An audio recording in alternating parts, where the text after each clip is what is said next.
I'm standing here in this exquisite chapel of St. George at Windsor Castle, so close to where my beloved mother, the late Queen, is laid to rest with my dear father.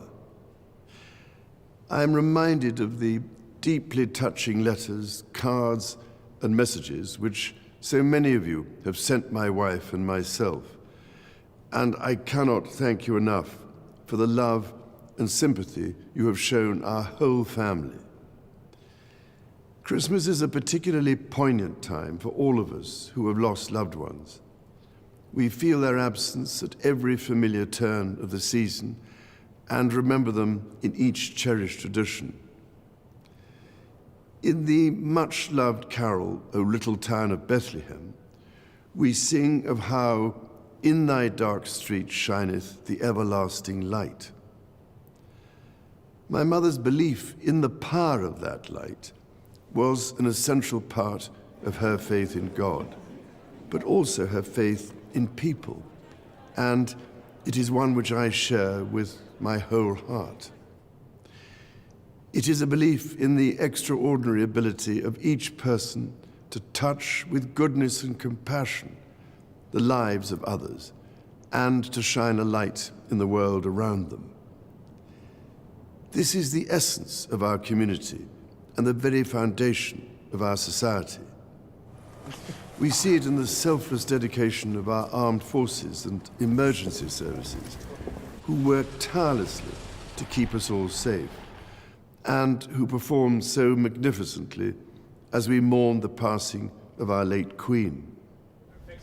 We see it in our health and social care professionals, our teachers, and indeed all those working in public service, whose skill and commitment are at the heart of our communities.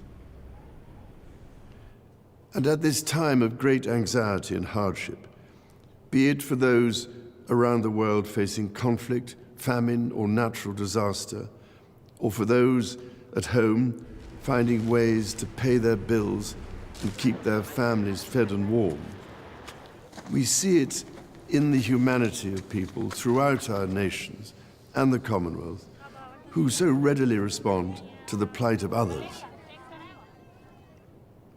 I particularly want to pay tribute to all those wonderfully kind people who so generously give food or donations, or that most precious commodity of all, their time, to support those around them in greatest need, together with the many charitable organizations which do such extraordinary work in the most difficult circumstances.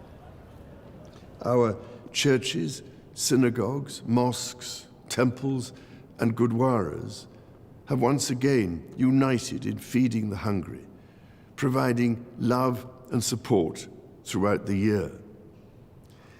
Such heartfelt solidarity is the most inspiring expression of loving our neighbour as ourselves. The Prince and Princess of Wales recently visited Wales, shining a light on practical examples of this community spirit. Some years ago, I was able to fulfill a lifelong wish to visit Bethlehem and the Church of the Nativity.